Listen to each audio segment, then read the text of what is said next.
We'll start with our prayers.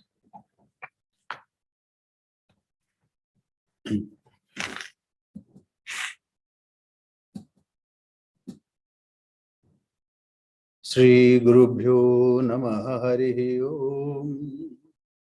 Sahana Vavatu Sahanu Bhunaktu Sahaviryam Karvavahai Tejasvinavadhitamastu ma vidvishavahai.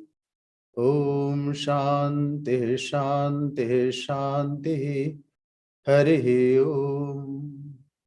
Asato ma Sadgamaya Tamaso ma Jyotirgamaya Mrityurma Amritam Gamaya Aviravirmayidhi. Om Shanti Shanti Shanti Harihi Om. May we be protected, may we be nourished, may we study with energy and vigor. May our study be enlightening and not give rise to hostility. Om peace, peace, peace. Lead us to truth and not to untruth. Lead us to enlightenment and not ignorance. Lead us to immortality and not death. Let the self-manifest Atman grow in me. Om peace, peace, peace. Om Parthaya Pratibodhitam Bhagavata Narayanina Swayam Vyasena Gratitam Purana Munina Madhye Mahabharatam Advaitamritavarshinim Bhagavatim Ashtadashaadhyayinim Ambatvam Anusandadhami Bhagavad Gita Bhavadveshinim. Om, O Bhagavad Gita, with which Partha was enlightened by the Lord Narayana himself, and which was incorporated in the Mahabharata by the ancient sage Vyasa, the Blessed Mother, the destroyer of rebirth, showering down the nectar of Advaita, and consisting of 18 chapters upon thee, O Bhagavad Gita, O loving Mother, I meditate. So, welcome to the Bhagavad Gita classes. And I'm sorry, in the beginning I had to make you wait because there is some glitch and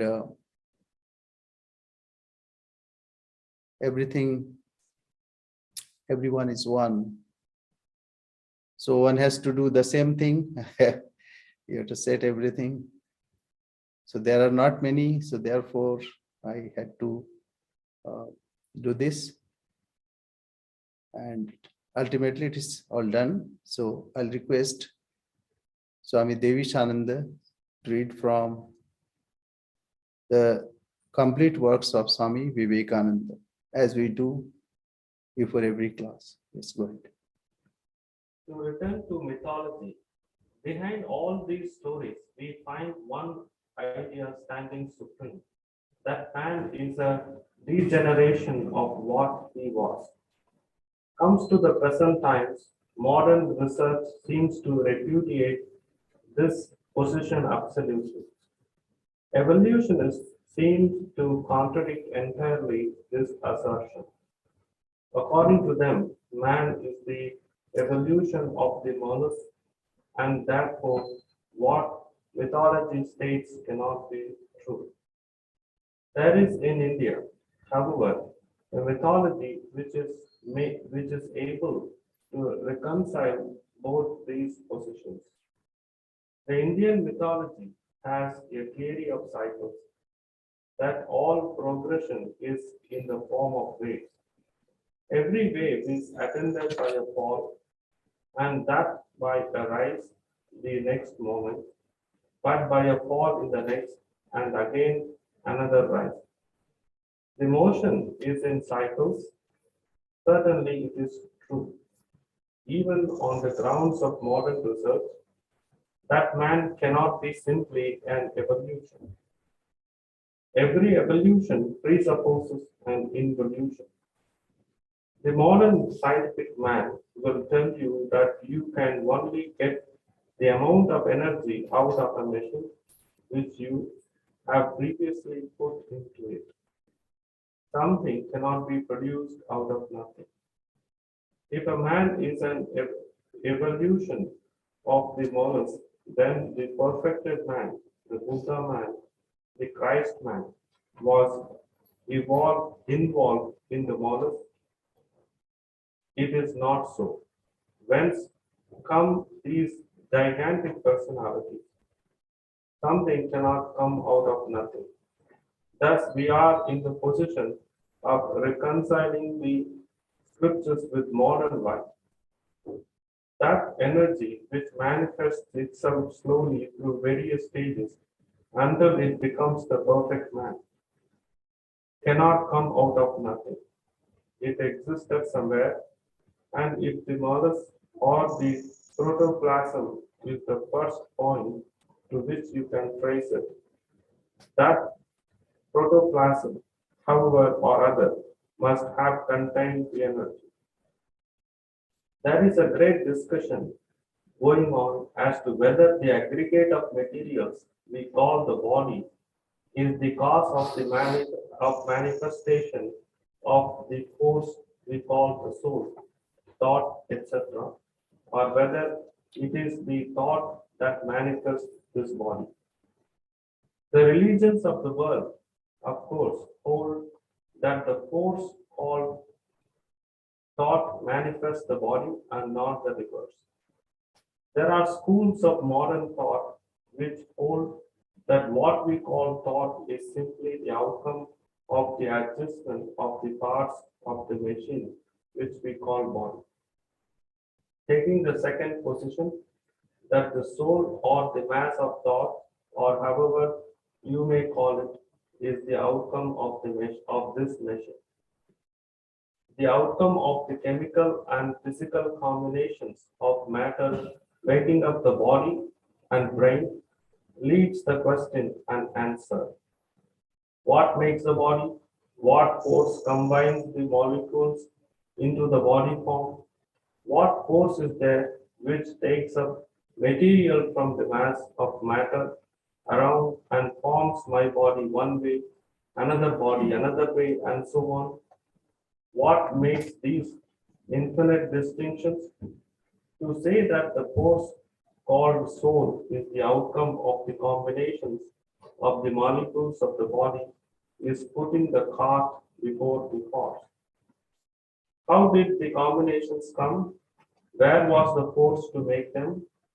If you say that some other force was the cause of these combinations, and soul was the outcome of that matter, and that soul, which combined a certain mass of matter, was itself the result of the combinations, it is no answer. That theory ought to be taken, which explains most of the facts, if not all, and that without contradicting other existing theories. It is more logical to say that the force which takes up the matter and forms the body is the same which manifests through that body. To say, therefore, that the thought forces manifested by the body are the outcome of the arrangement of molecules and have no independent existence has no meaning. Neither can force evolve out of matter.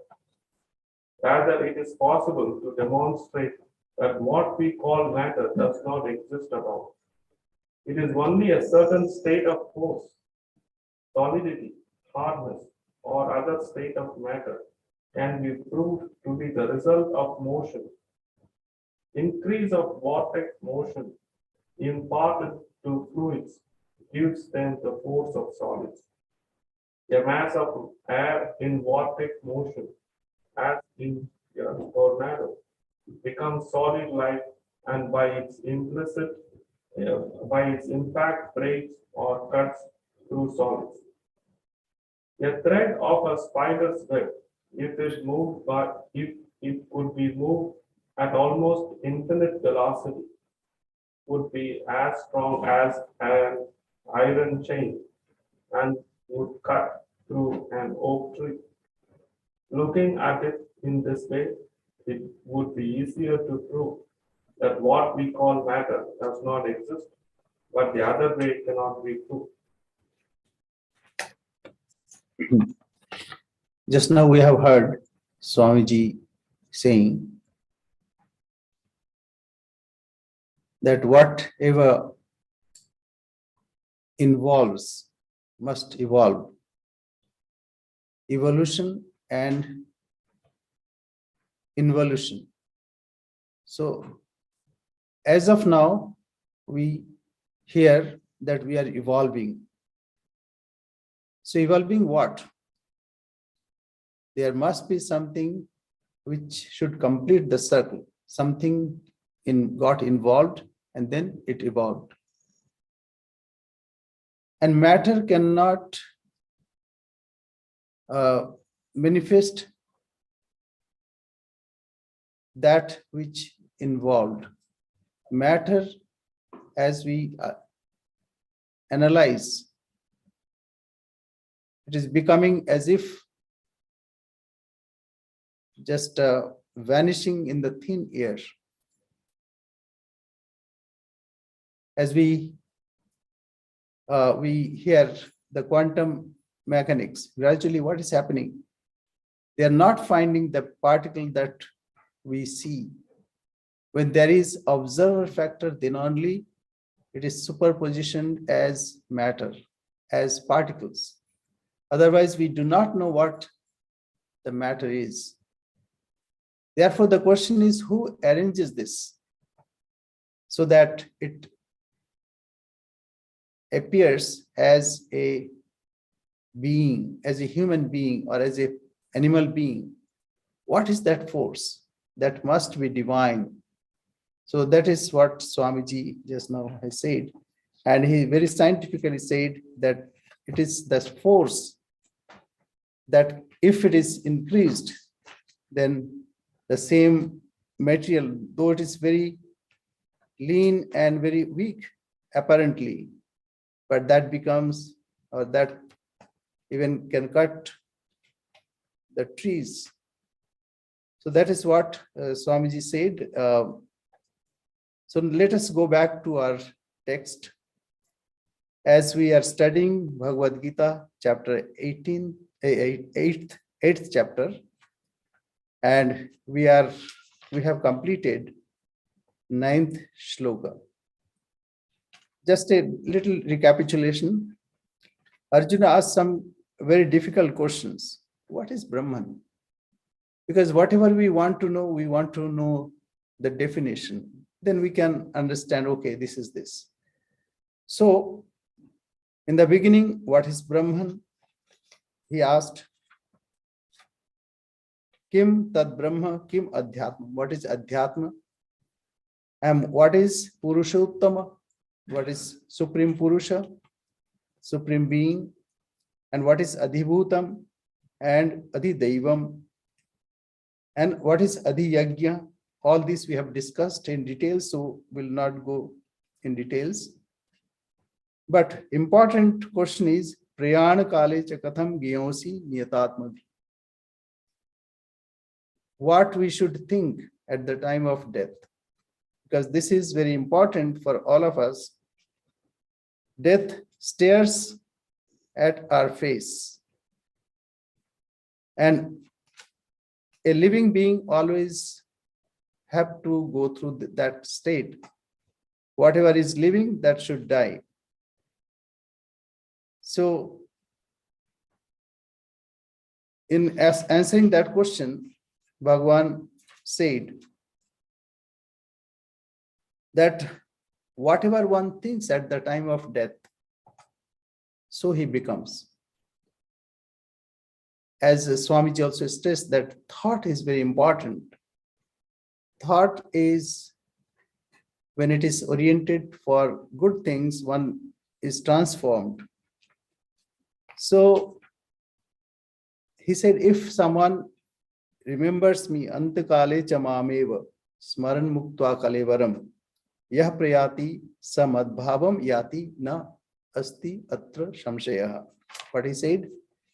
And he who at the time of death, meditating on me alone, our mind wavers, mind want to think many things. It wants to enjoy various situations, various thoughts, various objects. But those who can concentrate on me, meditating on me alone, goes forth, leaving the body, attains my being. There is no doubt about this. And we have given some example of Jada Bharata, who was thinking of deer, and he became deer in the next birth. So he elaborates that remembering whatever object at the end, he leaves the body, that alone is reached by him, O son of Kunti, of his constant thought of that object. Because of constant thought of that object, one attains to that state, or that he becomes that. Therefore, what should we do? Tasma sarveshu kaleshu mam anusmara yuddhacha. Therefore, remember me all the time. But you have to perform your duties. You cannot shun. You cannot run away from your duties. Therefore, what you have to do? Mayi arpita manabuddhi. You submit your mind and intellect and all your being to me. That means to God. Then you will attain me. Therefore, at all times, constantly remember me and fight. With mind, intellect absorbed in me, thou shalt doubtless come to me. Now we are in this world. We have some duties. We cannot run away from those duties. But as Sri Ramakrishna said, those children, they holding a stump or a pillar, they go round and round. And some children, they don't hold any pillar. Those who do not hold, they may fall down. But those who are holding a pillar and go round and round, they cannot fall, because that pillar helps. In our life also, we must have a pillar, an ideal. Around that ideal, we revolve. So that means whatever we do, whatever we eat, whatever we sacrifice, or whatever we give, there must be something, a pillar behind, and around that we must do all such duties. Then we will not fall. So here Sri Krishna gives the gist of this, remembering whatever object at the end, he leaves the body, that alone is reached by him. So therefore, we need to remember God all the time. Even in the midst of our duties in the world, we must practice this.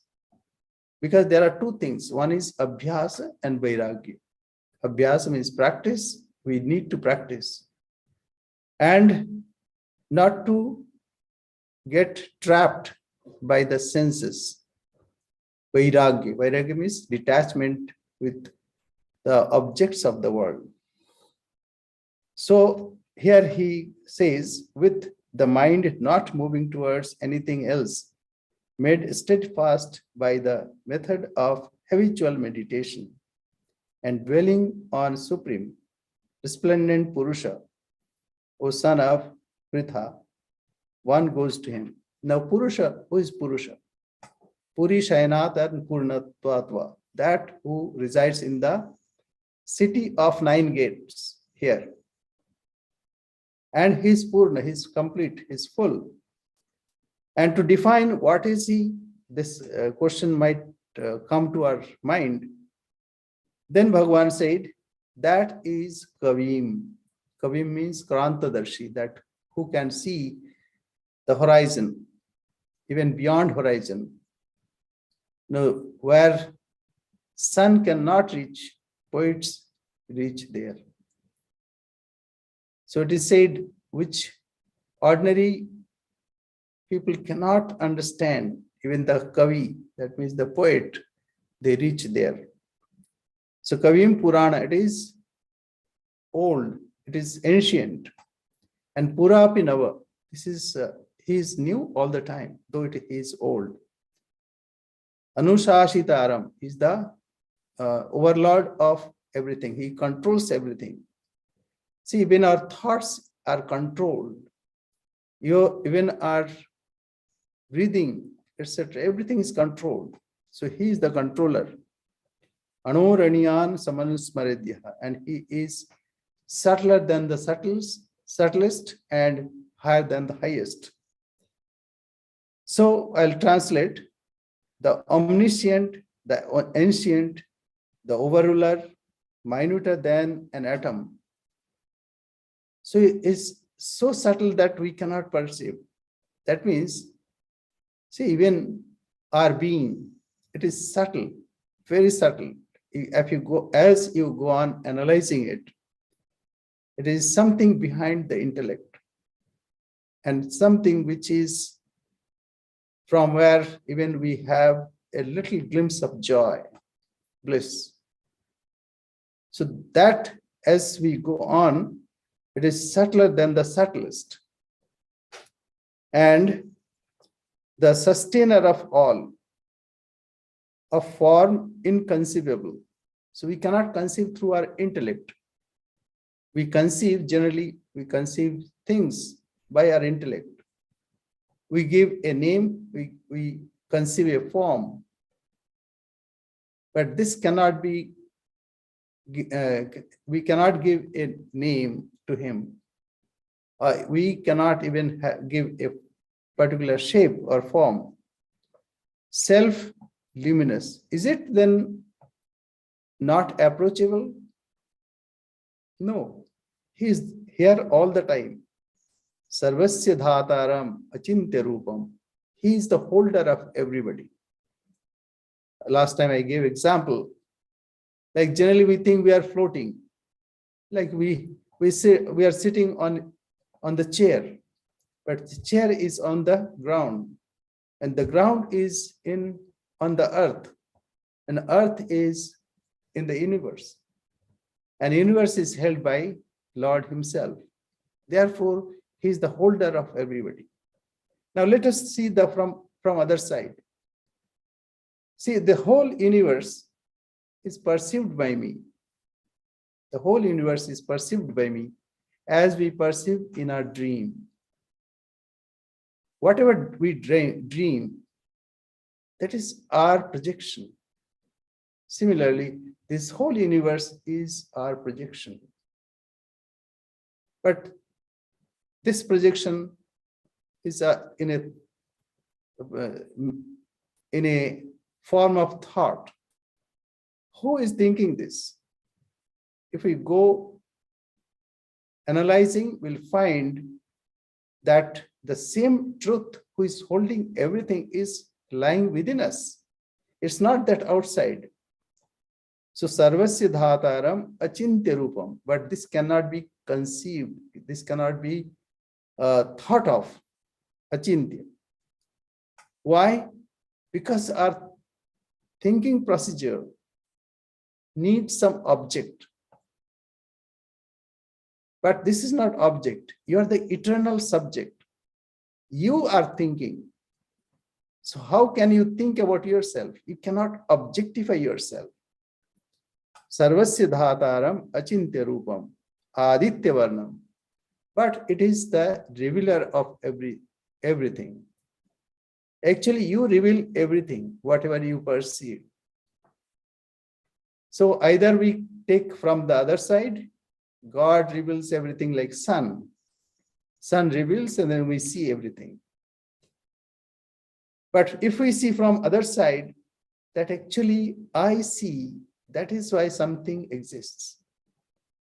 Like I gave example of that quantum theory, that whenever there is a seer observer, then only there is superpositioned as object. But if there is no observer, then we do not know what state something is in. So actually we are the observer. We observe this whole world. Sarvasya dhataram achintya rupam aditya varnam. So tasya bhasa sarvamidam vibhati. Because of it shines. Because it shines, everything is shined, everything revealed. Aditya varnam tamasa parasta. And beyond the spell of darkness. You are that. It is not that we are to conceive somewhere else. Your real being is that which is beyond all darkness. So, what is then the process at the time of death? Now, we have already discussed that we have two margas. That means sakama and nishkama. So some people want enjoyment of this world. They have various desires, sakama. And therefore, they don't get there directly. It is like traveling by car. One can enjoy the scenario and then reach the destination, say San Francisco. So while going, they can see, they can even have a say roadside tea, coffee, or whatever enjoyment it is available. Even some Jew or something, they can see. And ultimately they will reach San Francisco. But some don't want to waste that time. They want to go directly. So they will fly there and reach there. So we can think this way. Sakama, Bhakta, those who have some desire in mind, and Nishkama Bhakta, who do not have any desire. They think it is futile to waste time in indulging in enjoyments. Therefore, they want to reach directly. So Nishkama. So for Sakama, it is a Krama Mukti. Krama Mukti means gradual freedom. And those who are Nishkama Bhakta, so here itself, they attain freedom. So this here, because our mind is always outward, therefore we must have some concept of that divine. So here Bhagavan has given this, that okay, you take either way. You can take, say, Pratima Upasana, Pratika Upasana. Pratima means where we have deities, they have limbs, they have, say, head and hands, etc. So it's called Pratima, like Durga Pratima, or say Sri Ramakrishna. So we can take a Pratima. And Pratika say Omkara. So it's very difficult to conceive even, and to hold our mind there. Therefore, it is always better to go through Pratima and gradually Pratika.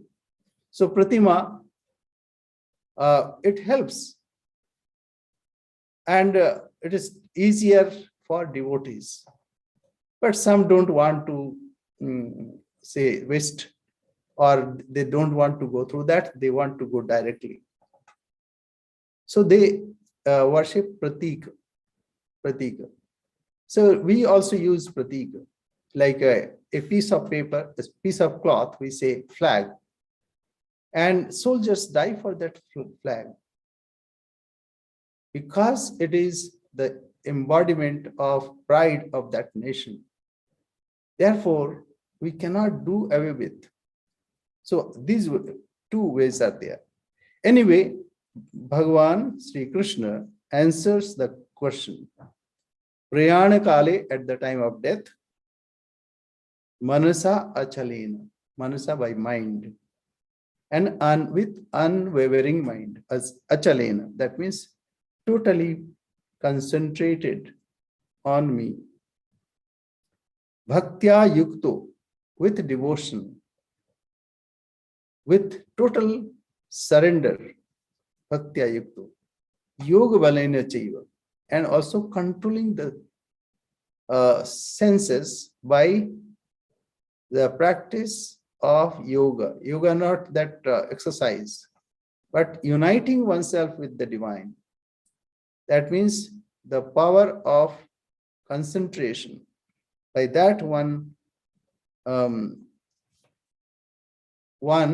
is away from all distractions, and by the same power, one is totally poised, totally concentrated on the Ishta, the chosen ideal. So both ways, it will reject all the attractions, all the aberrations, all distractions. And the second thing is, mind is totally concentrated on the self. So this is the strength of yoga. Yoga balena chaiva. Bhruvor madhye pranam avishya samar. Bhruvor madhye, at the midst of two eyebrows. Pranam, the prana, how it is brought? First, it is concentrated at the heart, and with the mind, with the nadi, Sushumna nadi. Sushumna nadi. One should bring the attention totally and focused on the in between the eyebrows. The question was the other day that our Guru has said to concentrate at the heart. Then why should we concentrate at the center or in between the eyebrows? So because it is the time of departure, Prayana Kali, at the time of departure. And it is said that it is the seat of God. And there is a Brahmarandra also. There is Sahasrara, thousand petaled lotus, Sahasrara. So there is a Shruti on this.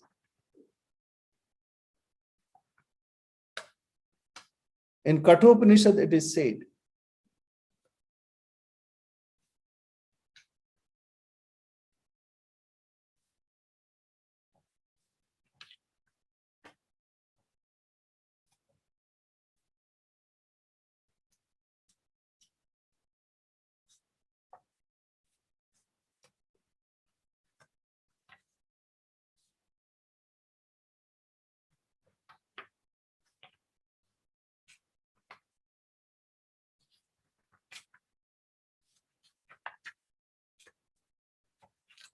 here. Shatam Chaikacha Hridayasya Nadya. So there is 101 nadi, that nerves, which is connected with the heart. Tasam Murdhan Abhinisrita Israika. And then that nadi is to be that murdha, that means to the sahasrara, Abhinisritaika. So it connects by Shushumna, and that ends or that enters into Brahmarandra, that means Murdha. So that enters there. So from there we can find that though it is connected with heart, but it is also connected with the Murdha, that means Sahasrara. So this way, Prayana Kale Manasa Chalena Bhaktya Yukto Yoga Balena Chaiva Bhruvor Madhye Pranam Avishya Samyak Satam Purusham Param Purusham Upaiti Divyam. So the first shloka, ninth shloka, that also should go here. That Satam Param Purusham Upaiti Divyam, that he attains to that supreme being. So that way that sentence will be complete, and here this is complete sentence. So I'll read the translation. The omniscient, the ancient, the overruler, minuter than an atom, the sustainer of all, a form inconceivable, self-luminous, like the sun, and beyond the darkness of Maya. He who meditates on him thus, at the time of death, full of devotion, with the mind in unmoving, and also by the power of yoga, fixing the whole prana between the eyebrows, he goes to that supreme resplendent Purusha. So here one should not be afraid that, oh, it is beyond our reach. Actually, such a Purusha is not beyond us. He is within us. Only thing we need to discover him. And he is sitting in the cave of our hearts. What is the cave of our hearts?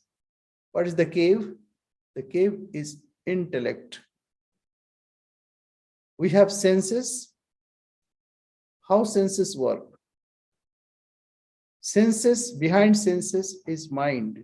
Mind directs. Okay, see this. So we see that. Now the mind says, okay, now eat this. So mind is the controller of senses. And the intellect is controller of the mind. And behind intellect is that supreme being. So it is not that we should be afraid that, oh, we cannot achieve it. Therefore, we should avoid. So this is what we should remember at the time of death. So this, the next shloka will explain how. So this is a detailed description, but how to have in short. So Sri Krishna, Bhagavan Sri Krishna starts with this, Yat Aksharam Ved Viduvadanti. Because he says, I'll tell you something very in short. Because you may be afraid of thinking, oh, he's beyond all our senses and it is subtler than the subtlest. How can we conceive? Okay, said, don't worry. I'll give you very short so that you can hold it. So before doing that, Bhagavan says, I'll first translate and then I'll go word by word. What the knowers of Veda speak of as imperishable, aksharam, that we have already studied. What the self-controlled, the sannyasis are those who have controlled their senses. It's not that who is wearing the particular cloth, but who has controlled his senses. Freed from attachment. So these are the qualifications. These qualifications should be there. Freed from attachment, enter and to gain which goal they live. The life of Brahmachari. That I shall declare unto thee in brief. So not to worry, I'll tell you in short that you can hold it. Yat aksharam Veda vido vadanti. So the knower of Veda tells something that is akshara. Akshara means naksharati akshara. That means imperishable. It never perishes. Nothing can diminish it. Nothing can destroy it. Even stars, galaxies are crumbled in dust. But this is not perishable. Body will die, but this is not perishable. When mind will reduce its capacity, intellect will be also diminished. But there is something within us which cannot be destroyed, which is eternal. So, Yat Aksharam, that is Akshara. Veda Vidu Vadanti, and the knower of Vedas tell about this. Vishanti Yat Yatayo Vitaraga, and those who have no attachment to senses, enters into him. Enters in Vishanti Yat Yatayaha. Yataya means Yatana Shila. Those who are trying, those who are pursuing, and those are not attached with the objects of the world. Yadichanta brahmacharyam charanti, and wishing that people practice continence, practice the brahmacharya, brahmani charati yahasa. That means who walks in the path of Brahman. So what is that? I'll tell you in short. Tat te padam. That padam. Tat padam. Te, to you, I'll tell. Sangrahena, very briefly. Because you may be afraid of Kavim Puranam Anushasitaram, etc. So not to worry, I'll tell you in short. And what you have to do that, if you know that, Sarva Dwarani Sangyam, or Dwara means doors. We have 9 gates. Sarva Dwarani Sangyamya Manoridhi Niruddhacha. Controlling all the doors. Why? Because if we keep the doors open, then noise come, and with noise we have inquisitiveness. Okay, what is there? Let me see. And a whole process of thoughts, series of thoughts would come. Therefore, Sarva Dwarani Sanyamya, controlling all the gates, senses, and Mano Ridhi Niruddhacha, and holding mind in the heart. Here, heart is not physical heart, at the center of our being. Like if you are standing and somebody is calling you. So, Mr. A, they will say, are you calling me? You don't say like this or this side or this side or this other, nowhere. It directly goes, are you calling me? That is the center of our being. So we are to concentrate there. Mano Ridhi Niruddhacha. So mind should be focused in me, in the center of the heart, center of the being. Then Murdhan Dhayat Manaha Pranam Murdhya. So that means Murdhani, on the lotus, 1,000-petal lotus of head. One should concentrate there. So first gather here and then concentrate there.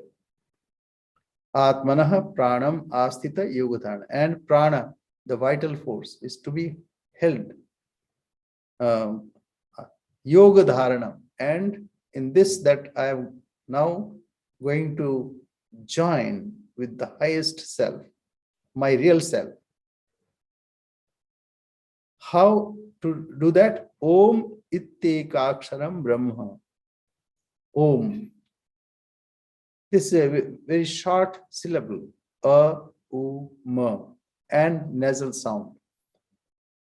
It has beginning, like any language starts with it, especially Sanskrit, we can see. A is the beginning, the letter, first letter. Then A, E, U, A, I, O, etc. Re, etc. All other.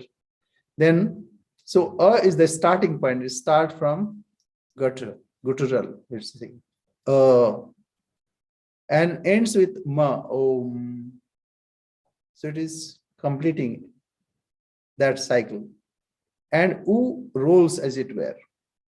So it touches everything. So U, Ma, and then nasal sound. That is the suggestive of the fourth, Turiya. That means beyond the visible and invisible. We can take some examples. Like this world is visible world.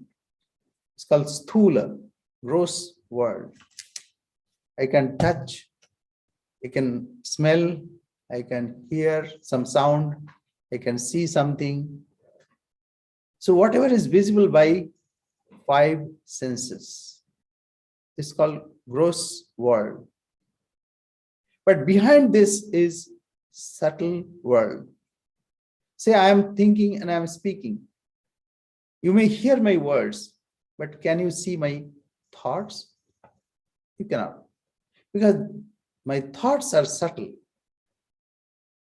And what I'm thinking and what emotions are coming, you cannot see that. Only when it is expressed through my face, then you can guess. Otherwise, you cannot see. So that is subtle world. All your imagination, your planning, your thinking, all these are subtle. And behind this, there is a causal. See, I'm saying all these words. Why? Because I have a point to express. That is the cause of my talking and giving these examples. So that's called causal. So gross, subtle, and causal. But there is something more on which all these are existing. See, if I am unconscious, I cannot even think. I cannot say anything.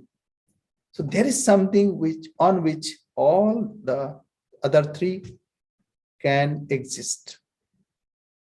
So that is, we have not given a name. Our Shastra is also not given a name. It is called fourth, the fourth one. So U, Ma. Stands for gross, U stands for subtle, and Ma stands for whatever is causal. And the nasal sound stands for what is beyond. That is Ardhamatra Sthita Nitya. That means Chandi also. In that half syllable, you are visible, you are present. So this Om, and also we can see another way. We are now in waking state. Hope nobody is sleeping. So anyway, so we are in waking state. But we go to sleep also. So that is, we can say, it's a waking and sleeping, dreaming. And then a state comes which is, we don't dream. But then the next morning we say, oh, I slept very well. I did not know anything. So that is without any dream. We sleep without a dream. In medical language, they say non-REM. REM is rapid eye movement, and non-REM is when there is no eye movement. We don't dream. So one is Jagrata, waking, Swapna, dreaming, Sushupti, dreamless, sleep. But there is some state which is holding all these. So that is the fourth one. So this way, Om Itte Aksharam, though it is one, say Akshara. Akshara means also word and letter, and also that which is not diminished, not destroyed. Om Itte Aksharam Brahma Vyaharan. Vyaharan. Vyaharan means uttering this Om, he passes away. Mam Anusmaran. And at the same, not only he's uttering this, but he's meditating on me. Mam Anusmaran. Yah prayati tyajan deham. He who departs from this world. We don't die. That is to be removed from our thinking that we die. we depart from this sense of existence to the next. So, yah prayati, he who departs, tyajan deham, leaving this body behind, sayati paramam gati, he attains, he goes to the supreme state. So gatim here is goal. So he attains the supreme goal. So I'll read the translation. Controlling all the senses, sarvadvarani sanyamya.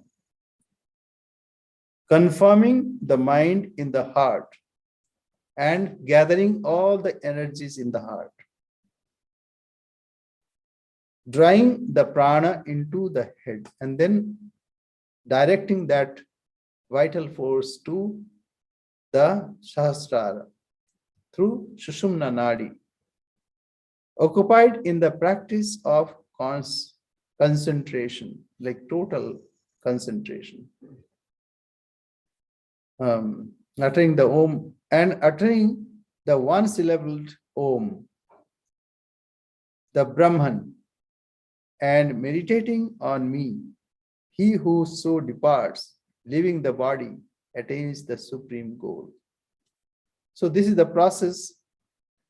He said that, okay, if you cannot conceive all those high-sounding philosophy, doesn't matter. Just remember me. So that we have idea of God. He's all-pervading, he's all-powerful, he's all-knowing. Okay, that will be enough. And with that, we must also utter Omkara. At least we must have the idea that whatever is gross, subtle, and causal, and beyond. Similarly, whatever we experience in our waking, dreaming, and dreamless, and beyond. So all these are held by him. And therefore, remembering this as one enters into, one departs from this, will enter in that supreme being. So this is the teaching as Sri Krishna has given us. So I'll take one more, just read and then we'll open for a question. Ananya chetaha satatam yomam smarati nityashaha tasyaham sulabha partha nityayuktasya yoginaha. Ananya cheta means he does not think anything else. He's totally concentrating on me. How can that be? We are engrossed in so many works. At least we can remember that in various forms, it is God alone who comes in front of you. So this way we can deify. Ananya chetaha satatam. Satatam means all the time, not with break, not with holidays. At least we should know what is the idea. How much we can practice, that depends on our capacity. So at least satatam, not with break, all the time.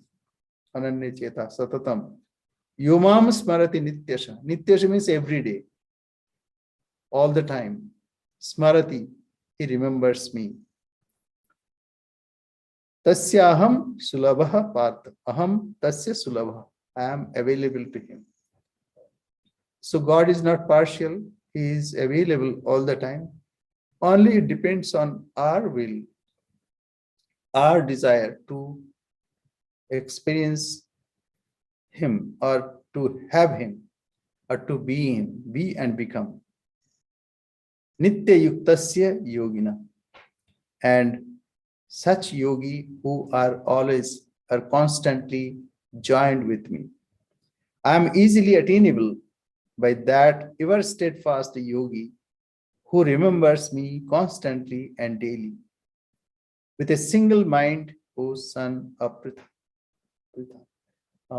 Arjuna's name, another epithet, so called Partha, son of Pritha. So, any question?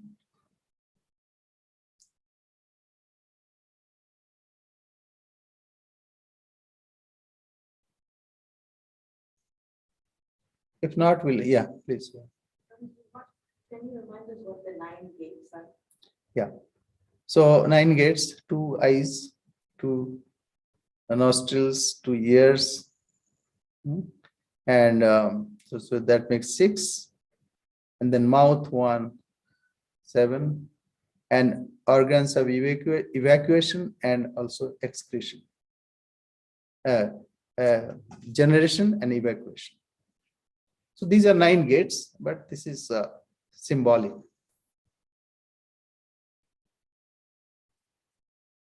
Yeah. Tell it, are we in the Atman state, or getting ready for the Brahman state, or how does that work? Say it again. Atman state compared to Brahman state? Okay. Brahman, we say when it is collective. Say we see many, you and all others, and I am also there. So when we say collectively, we say Brahman.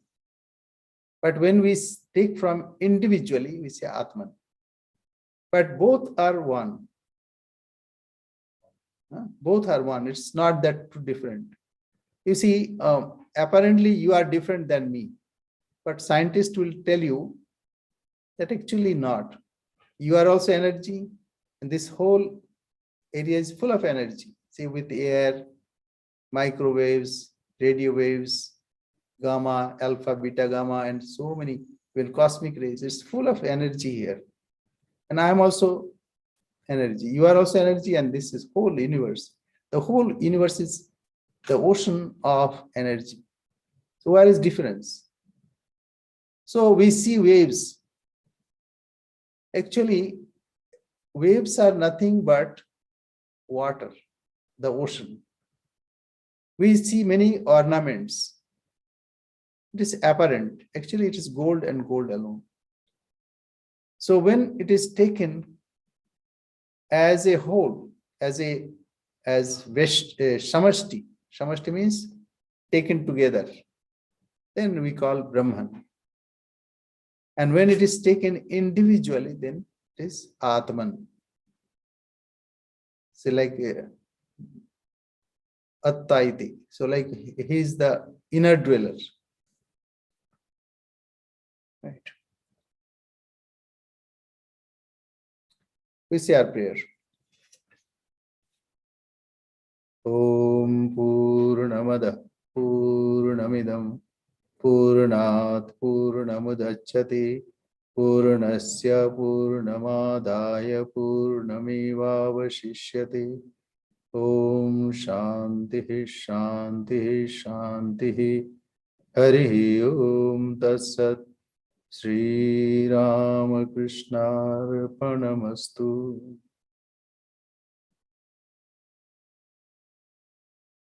Thank you very much.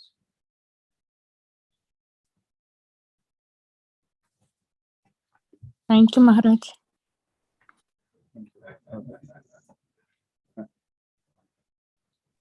Thank you, Maharaj. Thank you, Hari Om.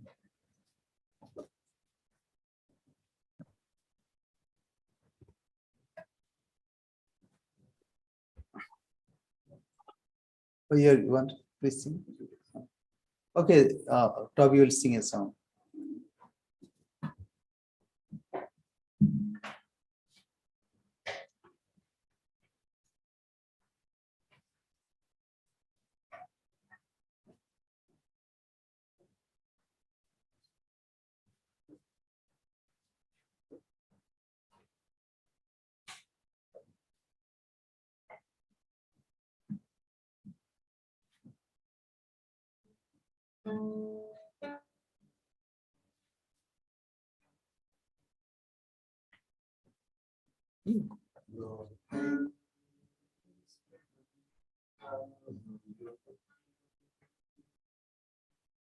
Where there is hatred that is so where there is injury that needs a where there is doubt that needs no faith. It is in giving that we receive. It is in pardoning that we are pardoned. It is in dying that we are born. That we are born to eternal life.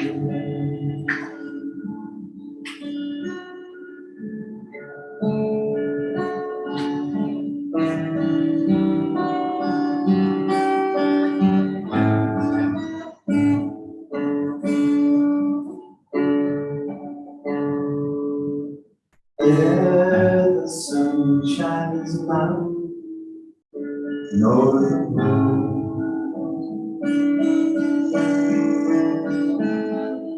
Time is not true and leaves you so alone.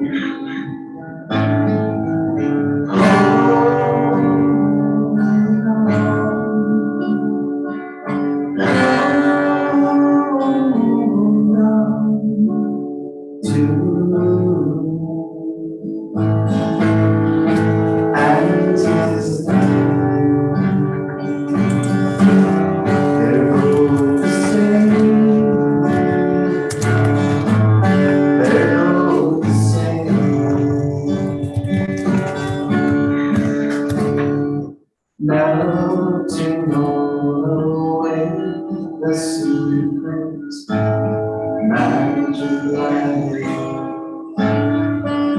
pure and holy name transforms the tragic life. Hold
on.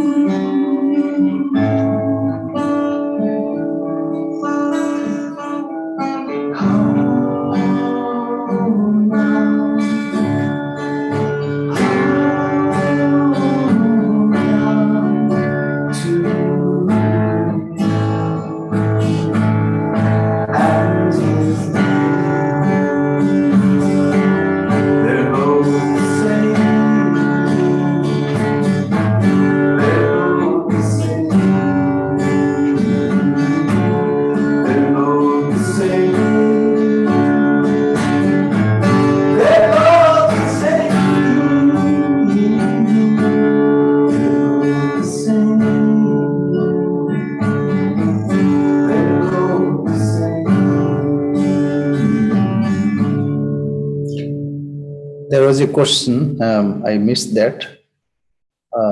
Akshay Bhatt asks, if one dies uttering God's name, or then will he get liberation, or he will have to take birth again if there is some imperfection? So Sri Ramakrishna says that elephant has a habit to smear itself with dust and dirt. But once it is bathed, when bath is given to an elephant, and immediately uh, it is pushed to its own dwelling place, then it will not get chance to smear with dirt and dust. So it is like this. Suppose somebody committed some sin,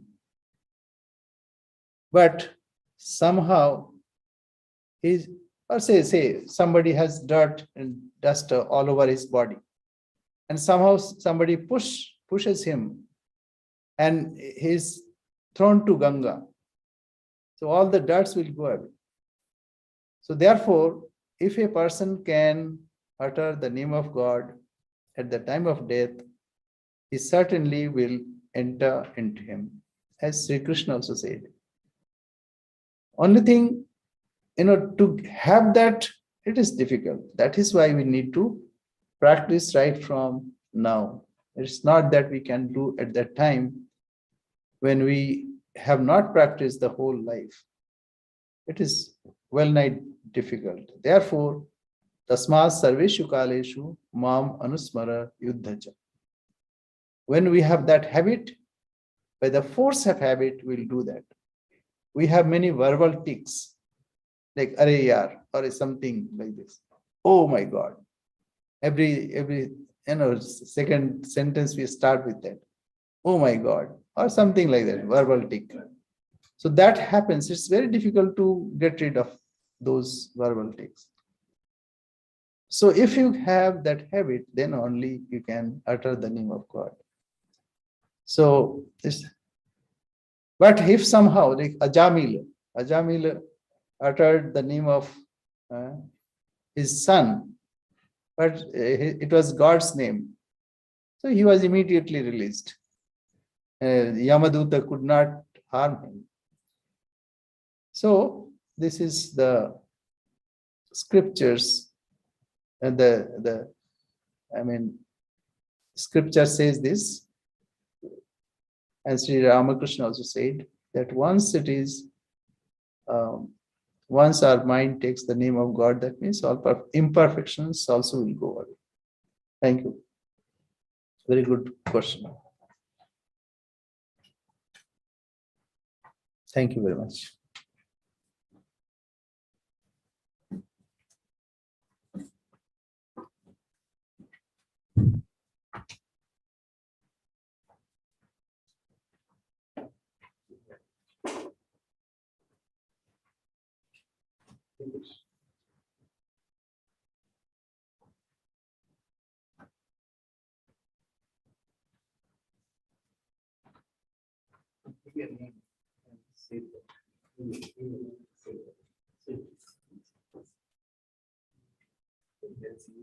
You can save it.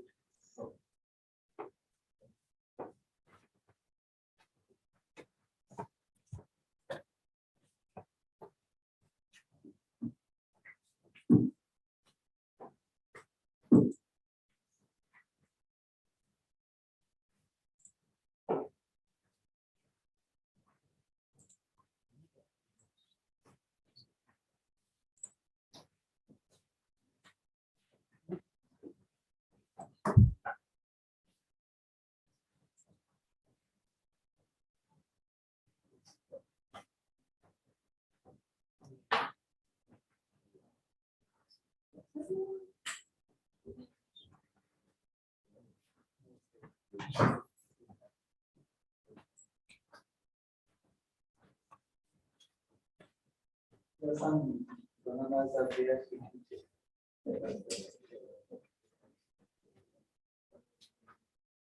They will come.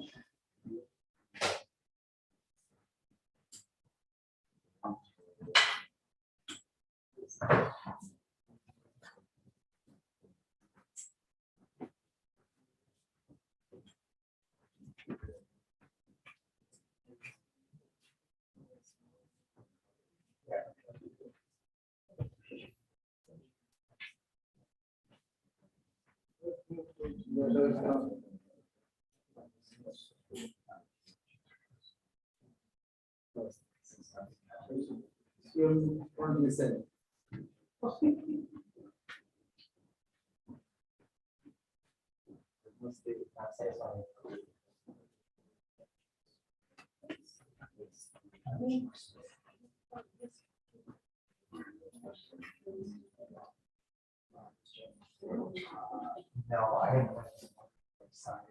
What is this?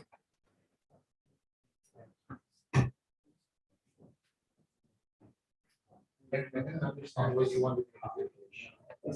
This is YouTube, and you have to save it in YouTube. I don't know, but something short. So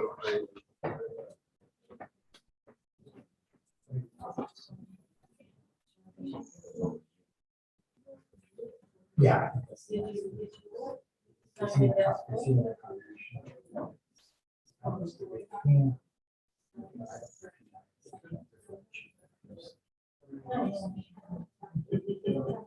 but I don't know what happened. My picture came on this. I don't know why. What's there?